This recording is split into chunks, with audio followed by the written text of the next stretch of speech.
Alright, world, so let's talk about a little bit about episode 1. So episode 1, we talked about a property that was a 2-bedroom, 2-bath here in San Bernardino that had a very large square footage, okay? So this large square footage that it had represented the price that we were able to obtain for the home, right? So the $322,000 or $325,000 that it closed at. One of the issues that we had initially was we knew that the square footage determined the value, number one. But number two, the 2-bedroom didn't spark that too much of an interest when it came to somebody wanting to purchase the home. So as a little recap, I remember telling you guys that I initially met these people when I went to go preview an open house. So real estate agents, it's always really good to preview properties that just come on the market because you never know what you're going to run into or what treasure you're going to find, right? So, like I said, that happened in August. Stayed in touch with them, gave them their CMA, their valuation. They wanted to wait until spring. Initially, it was somewhere around the 285 mark. They told me they wanted to wait until April to sell the property because they were going to move to Florida and start their retirement there. So I followed up. Now it's December, and I went and I previewed the home for the first time. So when I went in, I previewed. This was just a meet and greet, so I didn't take a listing agreement. I was just, flattered that they allowed me to, come into their home. But two, I really wanted to see the condition of the property since I do, flip a lot of homes. We wanted to make sure that if in case it was something that was going to be flip material, where, one, we can give them a suggestion, or two, just find out what the overall outcome was going to be. Yes, the roof was shot. It needed a completely new roof, a complete new roof. It also, the kitchen and the bathrooms, were dated, great condition, just dated. And then the exterior of the home, I believe, was like a pink color. So these, I know, were going to be factors that were going to affect the property selling. So all the negatives that we had was that it was a 1,600 square foot home. It was a 2-bedroom, 2-bath.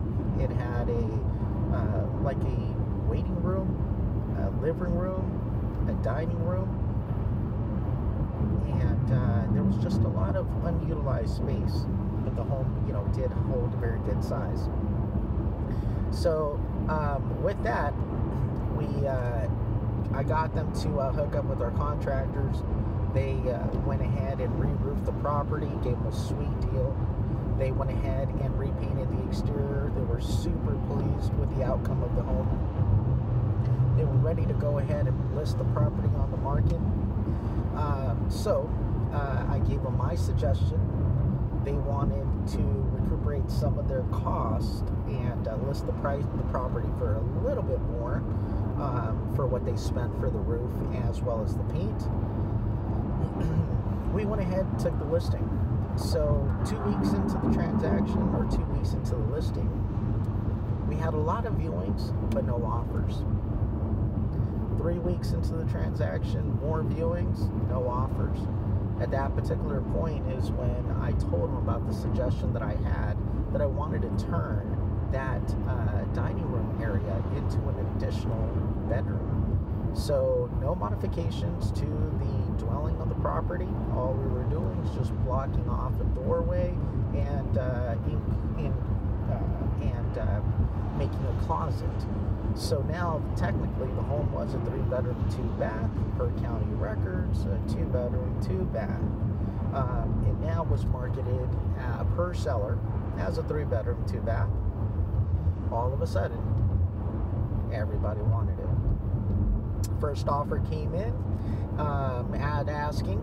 We went ahead and took the offer if it was FHA. Now it's the perfect time frame. We said we're going to close the transaction mid-April, early May. And what ended up happening then? The agent stopped returning our phone calls. And they, technically were just trying to get out of the transaction. For whatever reason, our job as the real estate agent is just to do our due diligence and stay on top of the other side to make sure that we complete the transaction. But they weren't responding, so we sent over a notice to perform.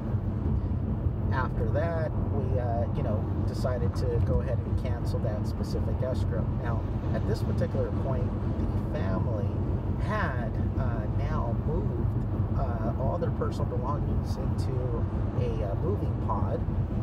They now started to, they actually flew to Florida, where they put their property, their new home, into escrow. And we now needed a buyer to come in as soon as possible so that we can close the deal concurrently.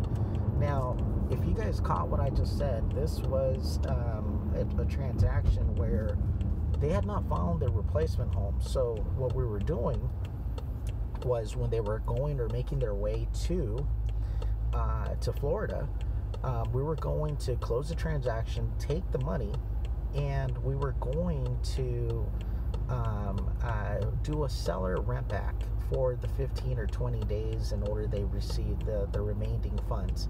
So with that said, the next weekend we hosted another open house. We ended up finding a buyer for the property. The second buyer, went ahead and came in. The asking price for the home was $330,000. They offered the $330,000. But what ended up happening next was that we did a valuation, an appraisal on the property. So this appraisal ended up being paid by the buyer. That's normally who pays for the appraisal. The appraisal came in for $322,000, $8,000 short. Is there anything that we can control? Nope, nothing that we can control over that. All that we can basically do is just go back to the seller and say, all right, seller, either the buyer has to come up with the difference, or depending, in this scenario, he was a first-time buyer, he only had limited funds to go ahead and close the transaction, or the seller just agrees to reduce the price by the $322,000. So initially, my first suggestion was to list and sell the home for $325,000. They ended up taking the reduction, and then what I did, just to make things right, because I know that they needed maximum amount of money in order to be able to go into their new home in Florida, because their goal was to almost pay it off. In order to make the deal balance, I actually contributed the half of the difference, so of the $325,000. So I contributed an extra $1,500 to the seller, just to go ahead and make things right. So at this particular point, we were able to close the transaction after falling out of escrow, after doing the repairs to give them an additional full bedroom, and then having an appraisal come back lower than what they anticipated, and sticking through the transaction. They technically closed 3 days after their initial closing date for their property in Florida. So all we had to do was just ask for a 3-day extension, which all parties agreed to, and that's it.